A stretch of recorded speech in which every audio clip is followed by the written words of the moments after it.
कभी कभी जिंदगी हमें ऐसी जगह लाकर खड़ा कर देती है जहां सबके सामने हमारी इज्जत मिट्टी में मिला दी जाती है।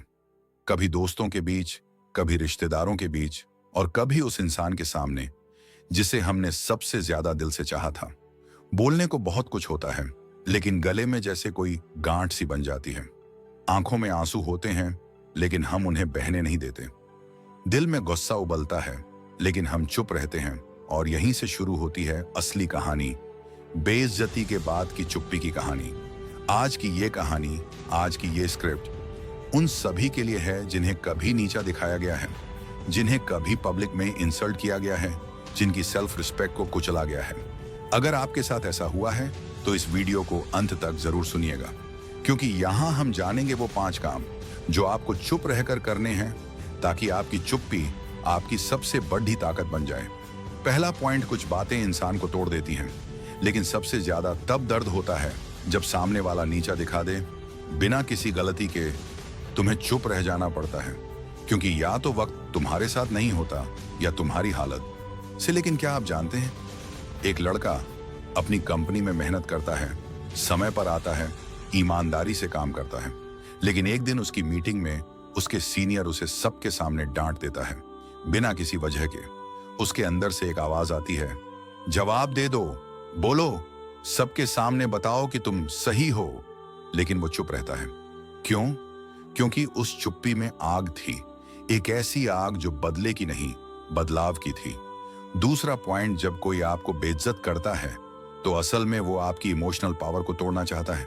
वो चाहता है कि आप चिल्लाएं, रोएं, टूटें, ताकि उसे लगे मैं इसके दिल को हिला सकता हूं। अब जरा सोचिए, अगर आप कुछ नहीं कहते, चुपचाप सुनते रहते हैं, तो सामने वाला बेचैन हो जाता है। वो सोचता है, इसका रिएक्शन क्यों नहीं आ रहा? क्या ये मुझे हल्के में ले रहा है? क्या इसे मेरी बातों से फर्क ही नहीं पड़ता? जब कोई हमें बेइज्जत करता है ना, तो वो सिर्फ हमारे आत्मसम्मान को नहीं तोड़ता, वो हमारी कमजोरियों को भी उजागर करता है। वो दिखाता है कि हम कहां इमोशनली और फाइनेंशियली दूसरों पर निर्भर हैं, और यहीं से हमारे बदलने की शुरुआत होती है। तुम एक रिलेशनशिप में थे, तुमने सब कुछ दिया, टाइम, इमोशंस, लॉयल्टी, लेकिन जब उसने तुम्हें सबके सामने नीचा दिखाया, तब तुम्हें पहली बार महसूस हुआ कि तुमने अपनी इमोशनल ताकत किसी और के हाथों सौंप दी थी। या सोचो, तुम्हारा कोई बॉस तुम्हें सबके सामने इंसल्ट करता है और तुम चुप रह जाते हो। क्यों? क्योंकि तुम्हें उस जॉब की जरूरत है, क्योंकि तुम फाइनेंशियली उस नौकरी पर डिपेंड हो। सच यही है, जब तक आप इमोशनली या फाइनेंशियली किसी के नीचे खड़े हो, तब तक आपकी वैल्यू उनके हाथों की कठपुतली बनी रहती है। जब आप अपनी कमाई से जीना शुरू करते हो, तो आपकी रीढ़ की हड्डी सीधी हो जाती है। आपको किसी से डर नहीं लगता, किसी की इंसल्ट सहने की मजबूरी नहीं होती। एक लड़का था, दीपक, अपने ऑफिस में सालों से काम कर रहा था।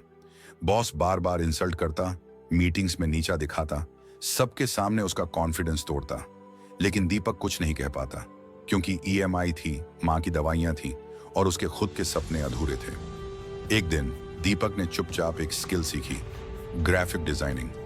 रात को काम करता, दिन में जॉब। 6 महीने बाद उसका एक क्लाइंट बन गया, फिर दूसरा, फिर तीसरा, और एक दिन उसने रेजिग्नेशन भेज दिया। उसके आखिरी दिन वही बॉस, जिसने कभी उसे इंसान नहीं समझा था, हैंडशेक करने आया, और दीपक ने सिर्फ मुस्कुराकर कहा, अब मुझे आपकी जरूरत नहीं है। तीसरा पॉइंट, साइलेंस का मतलब ये नहीं कि आप कुछ नहीं कर रहे। साइलेंस का मतलब है आप सब कुछ कर रहे हो, लेकिन बिना शोर किए। जब आप इंसल्ट के बाद तुरंत सोशल मीडिया पर मोटिवेशनल कोट्स या जिम सेल्फीज डालते हैं, तो वो मैच्योरिटी नहीं, बल्कि रिएक्शन लगती है। डार्क साइकोलॉजी कहती है, असली ट्रांसफॉर्मेशन तब होता है जब आप खुद के लिए खुद को बदलते हो, ना कि दूसरों को दिखाने के लिए। इसीलिए खुद में ये बदलाव लाएं। रोज 1 घंटा सिर्फ अपनी फिजिकल फिटनेस पर काम करें। बॉडी लैंग्वेज आपके कॉन्फिडेंस का मिरर है। ड्रेसिंग में इन्वेस्टमेंट करें, लेकिन ऐसा पहने जो आपकी रिस्पेक्ट को रिफ्लेक्ट करे। लाउड नहीं, ग्रेसफुल हो। किताबें पढ़िए, किताबें जो माइंडसेट बदलें, जैसे the 48 laws of power, atomic habits, या द आर्ट ऑफ वॉर। और सबसे जरूरी बात, किसी को बताइए मत कि आप क्या कर रहे हैं।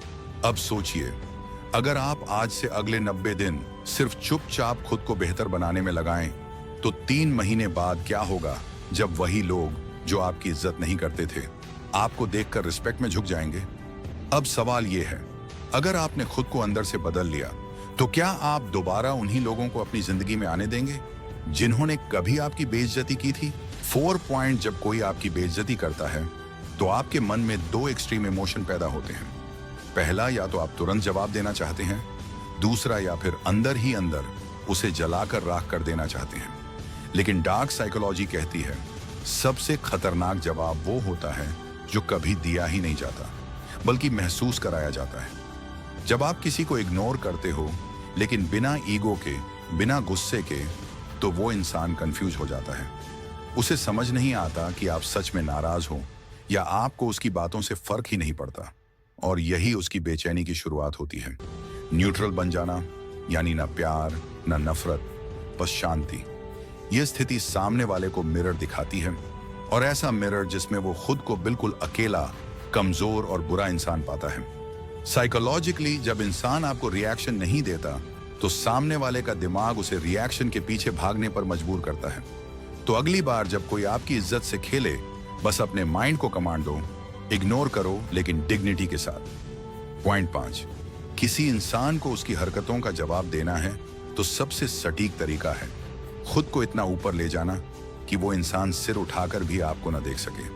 आपके शब्द, आपकी सफाई, आपकी इमोशनल बहस किसी का कुछ नहीं बिगाड़ती, लेकिन आपकी तरक्की उसकी ईगो को तोड़ बेच देती है। जब आप बिना कुछ कहे अपनी सक्सेस से ये साबित कर देते हो कि आप क्या हो, तब वो इंसान जिसने आपको कभी नीचा दिखाया था सबसे ज्यादा खुद को नीचा महसूस करता है। इमेजिन कीजिए, जिस दोस्त ने आपको सबके सामने मजाक बना दिया था, एक दिन आपको किसी स्टेज पर देखता है, एप्लॉज सुनता है और उसकी नजरें शर्म से झुक जाती हैं। या फिर वो रिश्तेदार जिसने आपकी वर्थ पर शक किया था, आज आपकी कार, आपके घर या आपके नाम को देखकर रिलेटिव्स के बीच चुपचाप खड़ा होता है।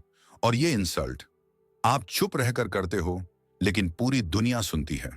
इसीलिए आज से अपने अंदर ये ठान लो, मुझे जवाब नहीं देना, मुझे सफल होना है। जब आप अपनी सक्सेस से किसी को जवाब देते हैं तो क्या उन्हें दोबारा अपने जीवन में आने देना चाहिए या फिर साइलेंस को ही हमेशा के लिए बनाए रखना चाहिए? दोस्तों, अगर ये वीडियो अच्छा लगा है तो इस चैनल को सब्सक्राइब कर लीजिए